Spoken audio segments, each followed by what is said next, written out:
Hello everyone, welcome to Icey's Fantasy. Hi everyone. So nice to meet you guys again. So today we have a work in Shijiahui Park. We've been living here, but I've never been here, so I'm surprised. It's really beautiful. Today our topic is just to talk something about several things you must know before you get into interracial couple or relationship. Okay, let's get started. The first topic we want to talk about is the attention in public.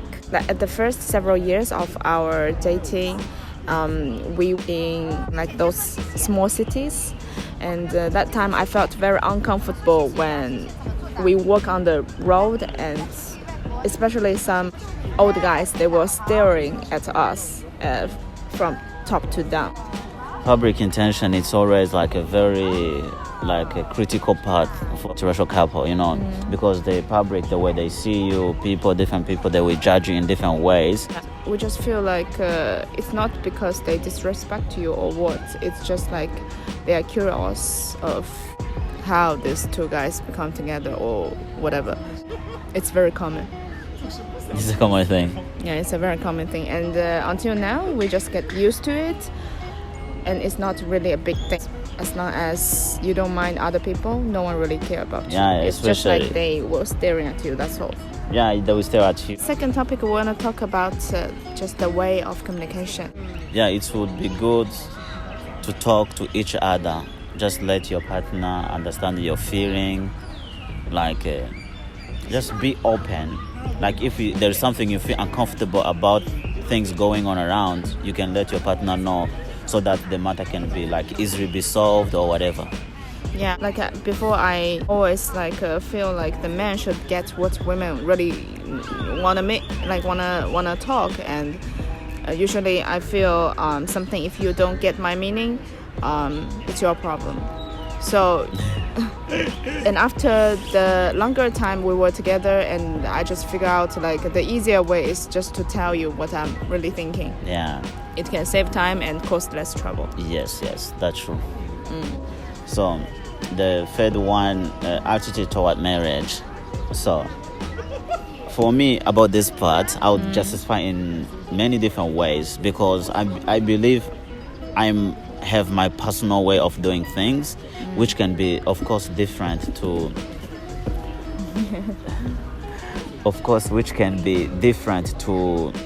other around these men. So when I do things in a relationship, I feel like I have to be serious about it, because I really hate wasting time or doing things I feel like they won't be beneficial to me. Of course, everything in the beginning, it's a trial. You are trying to see if the person is the real person. But if it goes to maybe 3 months and above, I feel like I should be with the right person who we can grow even further. Yeah. Just because maybe you and several guys I know, some friends around us, they get married and their love story. After I heard that, I will feel maybe run this guy, they are serious to date. Not like dating is dating, but dating is something. There is some people who just wanna have fun around. Maybe for some Chinese. Recently, it's a little bit different, but in general, when you started to date, you will always wish this date came towards to marriage. And if you have some sex or a kiss, it's kind of a serious thing. And the fourth part is the parents' stereotypes. In China, where a Chinese parents knows you are dating a foreigner, or you don't even mention about marry with a foreigner, even when they know you are dating foreigners. Usually the way they judge of a foreigners, it's not that good, because sometimes it's not their country, it's not a foreigner's country, so they will think maybe after you guys date, after you get married, maybe you will leave here, and they might trick you and fool you to do something bad. And maybe sometimes even ask you in all Chinese men, so you can't even find a Chinese man. You know what I mean? Yeah, it's just like Chinese men are better than someone from other countries. Language has some problem, you cannot communicate and the lifestyle different. I guess also another part, I'll just say about this one. Usually when you marry to someone, you actually also marry their family, especially in China.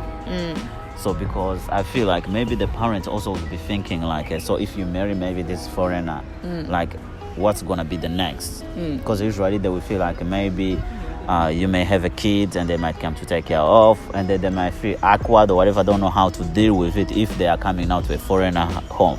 I really think every parents, they are thinking something good for their kids. So sometimes times can prove more than anything else. So maybe they don't trust you now, but as long as the time goes by and they see their daughter or their son like having like a happier and happier life, then they will believe like their kid made the right decision.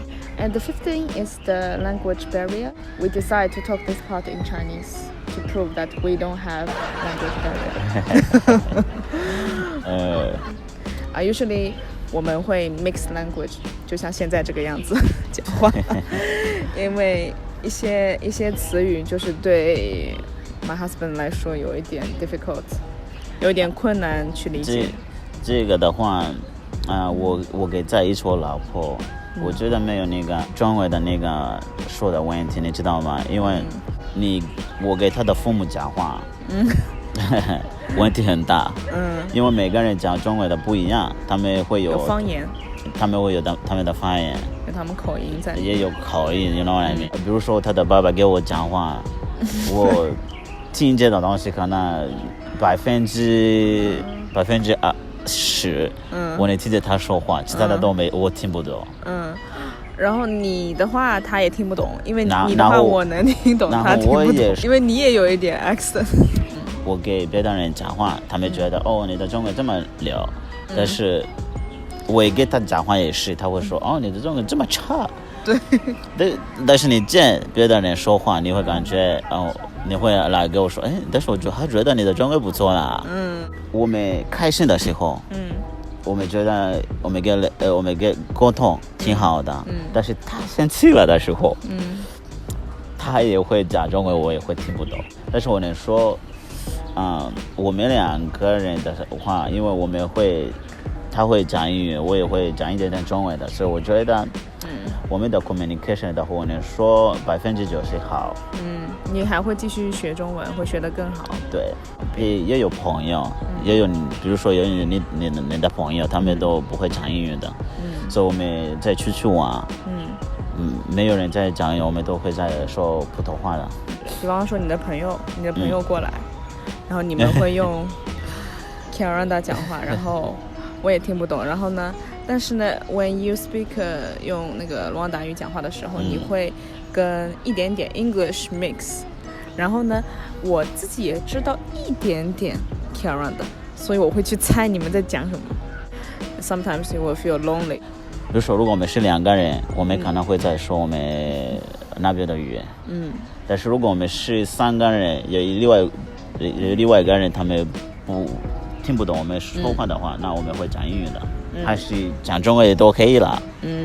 对，他们也会讲中文。The next thing is the order of life goals. This thing actually caused a lot of trouble at the beginning of our marriage, because for me, as a Chinese, I do feel like having a house and having your own career should before that you get you're having your marriage. If you are not as independent as a person and then you want to enter this marriage, it's a little bit. For me, first to know like you're at this level, and then knowing like what's going to be next.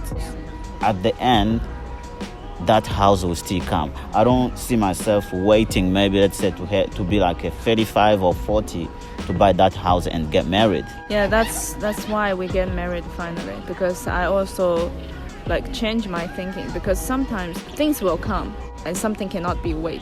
Yeah, it is very important, like of course to have like a clear version of yourself and what you want to be as a family. My colleagues, they will be like, I cannot get married without house. So which means at 25, to be honest with you, at 25, especially let's say in Shanghai, it's impossible. So usually It's in almost China, it's impossible. like your parents. So you need that. have Yeah, you need that the help from your support, parents. The support from your family. And next one is where to settle. We decided to like have living like here in Shanghai, in China. We did feel this is the best choice for us. As an interracial couple, it's like really important to make a decision where to stay. But the question always comes like, are we going to stay here forever? That's the question always comes. Because she's not from Shanghai. So if we talk about the future, then we will see where is more suitable for us when the time goes by. The only limitation of the word is just the language. The next thing, but not the least thing, is the pressure both on one side. Since right now we are living in China and there are some limitations if you want to do as a foreigners. So basically, for example, if we want to buy a house here and if we want to take a loan, that loan will be under my name. And it can give maybe your partner that kind of like a pressure. But normally, of course, if you guys are married, everything is under the family. For foreigners, they need to pay full money. Yes. Actually, there are more things to talk about, maybe like out of these several points. We do know like as an interracial couple, you need to be open-minded to see how the future goes. Just because we are from different countries, like we have no standard as one same race. So that's why we find it like interesting and we find it really open just to combine like this kind of relationship. Within our long way of our marriage and life, everything is possible. Just don't want to be limited with self-experience, but we keep exploring and keep making things better. And a lot of you guys commented below some of my videos, and I really appreciate that you share your experience. We are very happy to see interracial couples become more and more and more stronger and stronger. Yeah. Guys, I think that's pretty much all of our content. See you guys soon. Yeah, thank you so much.